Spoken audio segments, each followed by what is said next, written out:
It's been a long time since I really challenged myself with some content, so I decided that today I was going to become a mobile gamer. Now, for those of you who are normally mobile gamers, this is definitely not difficult for you at all. You are definitely way ahead of the curve and way more skilled than I am at playing Genshin Impact on a mobile device. But Red Magic reached out to me and they told me that they wanted me to try out their new Red Magic 7 gaming phone, and so I said, yeah, for sure, I'll go into Abyss, I'll try to clear it. We'll touch all the bases and see how easy or hard it is to actually play on a mobile device coming straight from someone who's only played on console and PC. So with that being said, I want to show you guys a quick unboxing of the device because it has a lot of really cool stuff that I want to show off. But then right after that, we're going to be playing some Honkai and some Genshin Impact and seeing if I really am just bad at video games in general. They said this is supposed to remove the skill issue. We'll see about that. So if you've been around the channel for a long time, I've actually done a video with them before. Essentially there I was just beating Abyss on mobile, but as you know, Abyss has gotten a lot harder to do since then. Obviously this cycle is a little bit easier, but regardless, we're gonna be taking a look at this phone today as well because I am always really excited to get my hands on new hardware. So let's check it out. We're gonna go ahead and unbox this and take a look at our Red Magic 7. As usual, the box quality looks really good, but I suck at taking these out, so we'll see if I'll be able to get them out. All right, I got it. Okay, so we're gonna set this off to the side for now. And as you can see, we have our Red Magic here. Now I'm actually still using the Red Magic 6 that they gave me. I'm actually still using the Red Magic 6 that they gave me a while back. And you can see the case is a little bit dirty, but this is the one that I've been using for a while. I do need to clean off the screen, but don't pay attention to that. I am still using it. As you can see, the difference here is that the back of this phone is a lot cleaner. I guess it's just like a lot more blank. Whereas this phone looks like it is meant to be more of a gaming phone. Just off the bat, you can tell that it has like the gamer branding, which I've always found to be a little bit cheesy, but some people are really into it. So anyways, let's just get this thing out. All right, and here we go. Oh my gosh, this is a shiny piece of equipment here. Holy cow. Okay. So this is our Red Magic 7. As you can see, yes, definitely has the gamer aesthetic. That has always been the thing with Red Magic too, is that they want to create phones that are valuable for gaming in the modern age. And as you can tell, mobile gaming has been blowing up a ton. So, oh, you can see me in the reflection here. And especially since new huge games like Genshin Impact came out, a lot of people are now taking to mobile gaming who maybe weren't doing that before. So it is really cool that Red Magic is providing a platform for players who don't have a full PC or a full console to be able to play on and play anywhere. Rambled on a little bit there, but this guy has some awesome specs. I'm gonna go ahead and let you guys know that first things first, this has a 165 hertz refresh rate, which is absolutely insane. My monitor for my PC has 144, so 165 is already huge. It's basically how many max frames per second you're going to be able to get out of this phone when it's running at maximum performance on an app that it can support at 165. Now, one thing you can run into with mobile devices is that some games get frame locked, like Genshin Impact on some platforms is frame locked at 60, but just as an example, you probably won't see all games be able to run at 165 just because of developer limitations, but it's a solid step in the right direction, especially considering that like there's so many new developments in hardware and games are upping their standards, so to speak. This also can have anywhere between 12 and 18 gigabytes of RAM. They kindly sent us the 18 gigabytes of RAM variant with 256 gigabytes of storage. Now, I could see this being a problem in the future for Genshin Impact players when the game is inevitably 17 terabytes large next year, but for today's standards, it's very good. And they really like to talk about their Snapdragon 8 chipset. Now, I personally don't know much about that. I just know that it is a very powerful mobile chipset. In terms of comparing it to PC stuff, I don't really know, but I can tell you from their last Snapdragon generation on the Red Magic 6, it is very, very strong. As you can see on the back, we've been turning this around a little bit, but there's a fan right here, and it does have RGB when it turns on, which is pretty neat. And you can totally feel the fan when it's on coming out of the sides here, which is really awesome. Here on the back, it has an 8 megapixel ultra-wide camera, a 64 megapixel main camera. Then, of course, we also have an 8 megapixel front camera as well. So pretty solid quality. And in general, I do want to say that this build feels a little bit more solid than the last Red Magic that I owned, which is pretty dang cool, though all of the phones that I've tried from them have been solid. Outside of the box, we are getting a charger from them, which is pretty dang cool, and it looks like it's C to C, which is awesome. Let me know if I'm wrong, but that definitely looks like USB-C to me, which is cool. I don't think I've had a charger that's like that, though I do believe that because the out is USB-C, you can use any other USB-C charger on it. It doesn't have to be USB-C out of the block, but this one is just going to be a very fast and strong charger for the phone. Let's set that to the side. All right, now we have this little box here, and if memory serves me correctly, there should be a little case to put around the phone. Let's see.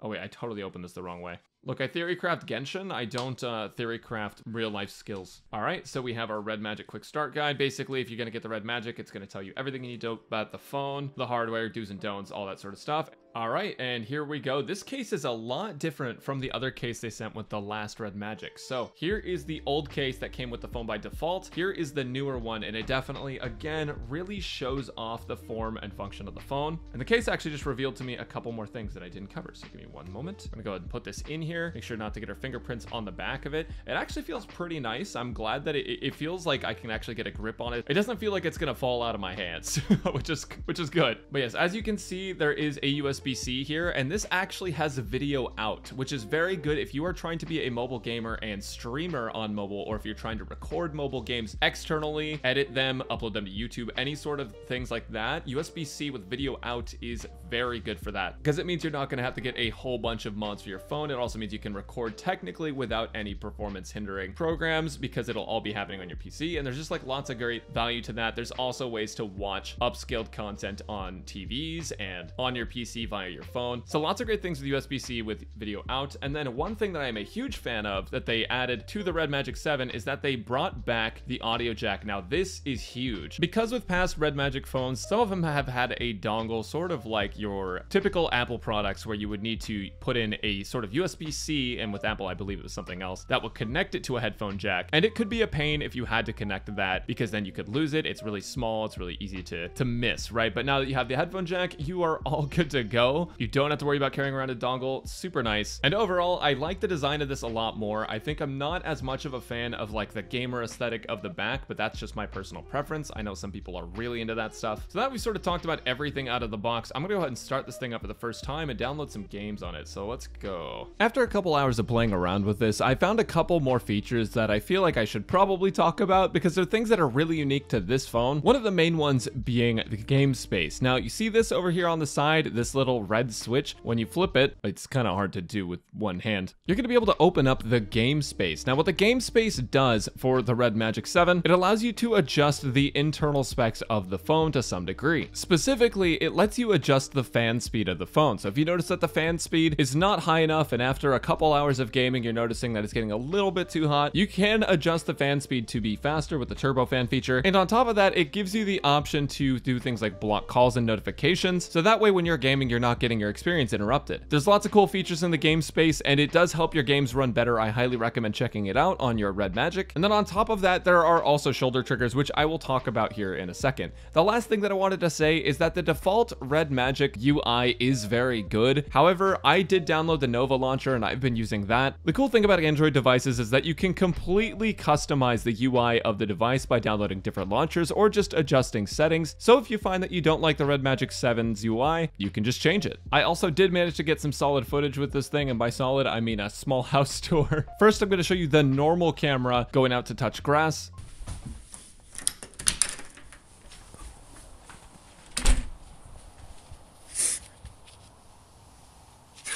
I'm just fucking kidding, there's no way.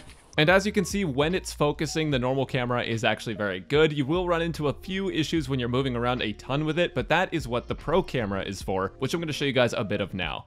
MTV, welcome to my crib. I'm recording with the Pro camera right now, so I haven't adjusted any of the settings. This is straight out of the box Pro Cam, so this is going to be what the footage looks like without changing anything. I do believe I have it set to 30 FPS, but I guess we'll find out when we edit it. As you can see, this is the Braxophone kitchen.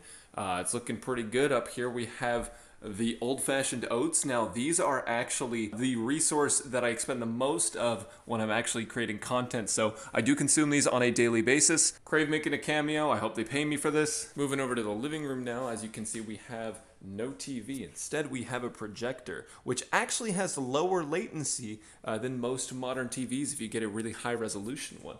As you can see, this is the hallway and that's the entire thing. I actually do live in that bathroom, so. On top of that, I just took a couple photos while inside. Honestly, I wish I could go outside and get some, but every time I've woken up, it's been pitch black outside, so it's been a little hard. But so far, I think the camera's pretty solid, especially considering all of the components that are going into gaming on this phone. For it to still have a pretty solid camera is really nice. All right, we're back. So now there's just a couple more things I want to show you guys real quick right before we go in. So the first thing is that they have these sort of triggers right here.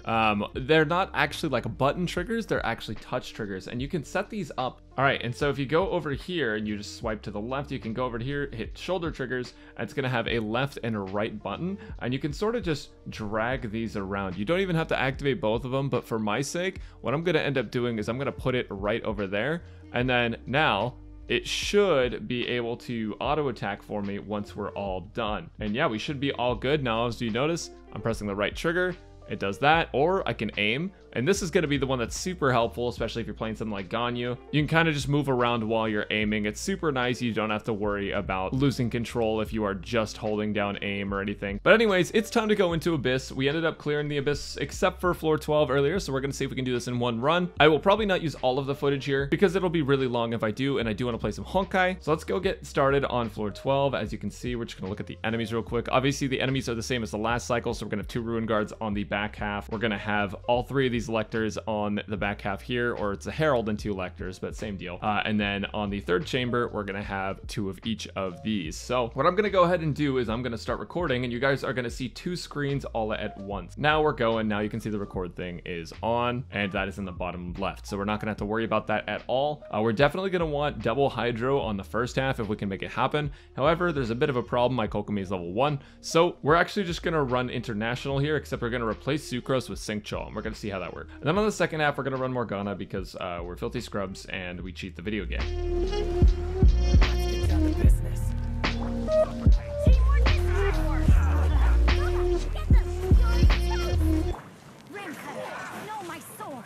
Rain outlines your fate. You can run, but you can't hide. 2 hours later.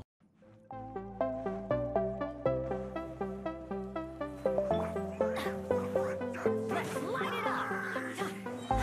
Going in. That's gonna hurt in the morning. Let's light it up.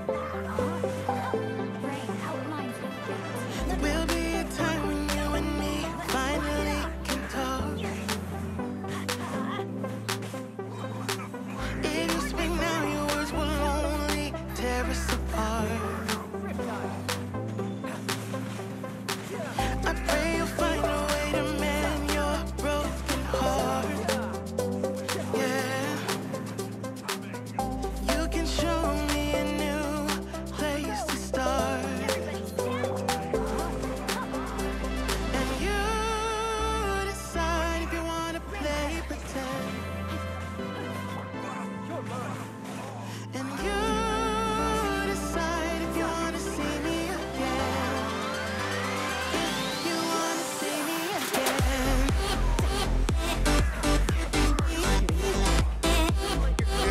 If you wanna see me again. If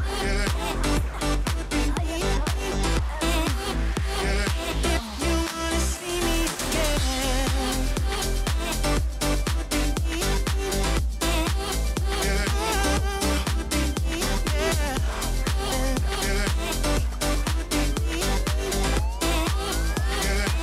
You wanna see me again. There are some thoughts I can't avoid. I try to fight them off.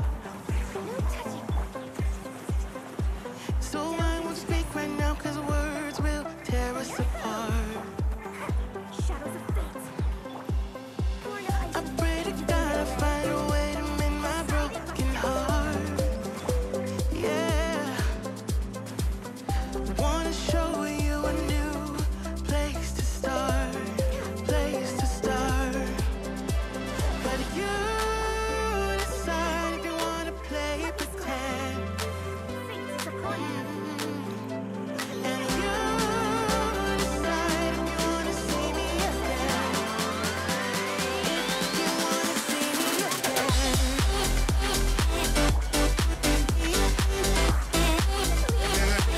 You wanna see me again. You wanna see me again.